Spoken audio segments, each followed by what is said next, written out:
Hello students, north Bengal ইউনিভার্সিটির আন্ডারে আমার যে সকল ভাই বোনরা বর্তমানে রানিং ফার্স্ট সেমিস্টারে পড়ছো এবং যারা পাসে রয়েছো ডিএসসি বাংলা এবং যারা অনার্সের পাস অর্থাৎ মাইনর বাংলা রয়েছে, আজকের ভিডিওটি তাদের জন্য।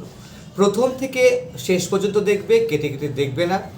এবং আমি তোমাদের কিন্তু আজকে সাজেশন দেব, এবং তোমাদের যদি মনে হয় তোমাদের এই সাজেশনের নোটগুলো প্রয়োজন, তাহলে সেক্ষেত্রে অবশ্যই আমাদের অফিসিয়াল নাম্বার 9749941990 নাম্বারে যোগাযোগ করতে পারো, অথবা 7797308455 নাম্বার, অথবা 8670964226 নাম্বারে তোমরা যোগাযোগ করতে পারো। সামান্য ফির বিনিময়ে তোমরা এই নোটসগুলো তোমরা পাবে। আমাদের এখানে অনার্স সহ পাস এবং প্রত্যেকটি সাবজেক্ট যা রয়েছে, আইডিসি রয়েছে বা সেক রয়েছে, যেটাই রয়েছে তোমাদের, কম্পালসারি রয়েছে, ভিএসসি রয়েছে, যাই রয়েছে, তোমাদের কিন্তু সমস্ত নোটস কিন্তু তোমরা কিন্তু এখান থেকেই পাবে। তো দেরি না করে চলো আমি সাজেশন তোমাদের বলছি। তোমাদের মূলতভাবে পরীক্ষায় কিন্তু 60 নাম্বারের পরীক্ষা হবে, টোটাল 60 নাম্বার পরীক্ষা হবে।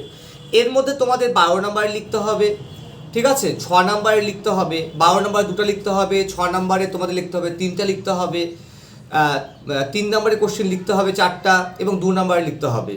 তো এই যে কোশ্চেনগুলো রয়েছে, প্যাটার্নটা বললাম তোমাদের। এবার তোমাদের আমি সাজেশনটা বলছি কি কি তোমরা পড়বে 12 নাম্বারের জন্য। প্রথম যে প্রশ্নটি রয়েছে সেটি হচ্ছে, কে, কবে, কেন, কি উদ্দেশ্যে ফোর্ট উইলিয়াম কলেজ তৈরি করেছিল? ঠিক আছে, কে, কবে, কেন, কি উদ্দেশ্যে ফোর্ট উইলিয়াম কলেজ তৈরি করেছিল? বাংলা গদ্য সাহিত্যে এই ফোর্ট উইলিয়াম কলেজের অবদান আলোচনা করো। এই ফোর্ট উইলিয়াম কলেজের অবদান আলোচনা করো। 100% কিন্তু একটা কমনের মধ্যে পড়ার সম্ভাবনা প্রখর। এখান থেকে হয়তো ছোটো হতে পারে, বড় হতে পারে, সেটা আলাদা বিষয়, কিন্তু পরীক্ষা কিন্তু অত্যন্ত কমন রয়েছে। এটা কিন্তু অবশ্যই পড়বে, ভালো করে পড়বে। 2 নাম্বার প্রশ্ন যেটা রয়েছে, বাংলা গদ্য সাহিত্যে রবীন্দ্র পরবর্তী যুগে যে কোনো একজন কবির কাব্য সম্পর্কে আলোচনা করো। যে কোনো একটি কবির কাব্য সম্পর্কে আলোচনা করো। এক্ষেত্রে তোমরা বিহারীলাল চক্রবর্তী অথবা জীবনানন্দ দাশ পড়বে। অবশ্যই পরীক্ষায় 100% কমন আসবেই বলে আমি মনে করছি। ঠিক আছে, দুটা প্রশ্ন বললাম, আমি তোমাদের বেশি প্রশ্ন বলবো না। 3 নাম্বার প্রশ্ন হিসেবে তোমরা খুবই ভালো করে পড়বে বাংলা উপন্যাসে শরৎচন্দ্র চট্টোপাধ্যায়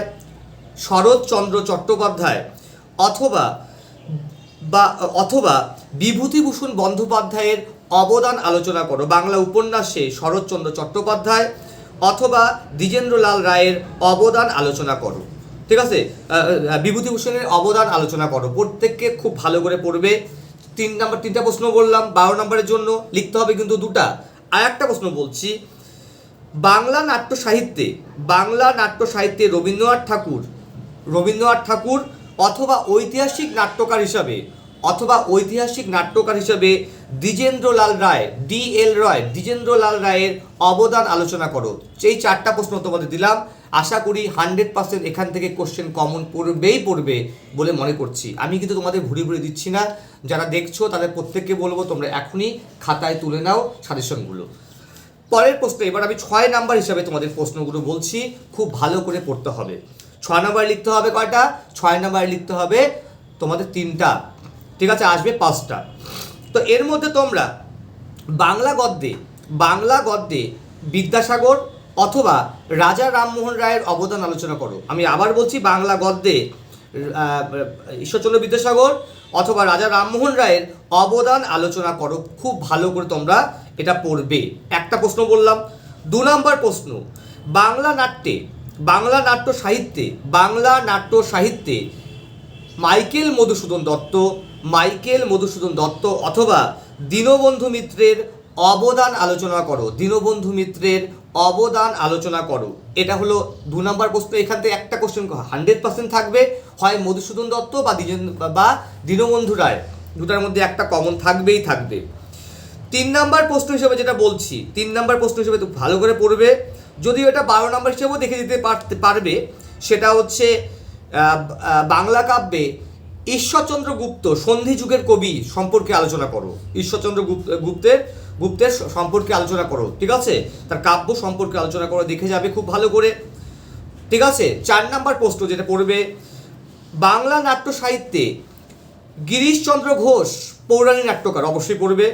বাংলা গদ্য সাহিত্যে বাংলা নাট্য সাহিত্যে গিরিশচন্দ্র ঘোষের পৌরাণিক নাটকগুলি আলোচনা করো, খুব ভালো করে পড়তে হবে, ঠিক আছে।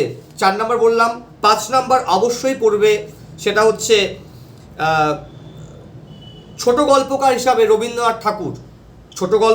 রবীন্দ্রনাথ ঠাকুর অথবা নারায়ণ গঙ্গোপাধ্যায়ের অবদান সম্পর্কে আলোচনা করো। নারায়ণ গঙ্গোপাধ্যায়ের অবদান সম্পর্কে আলোচনা করো।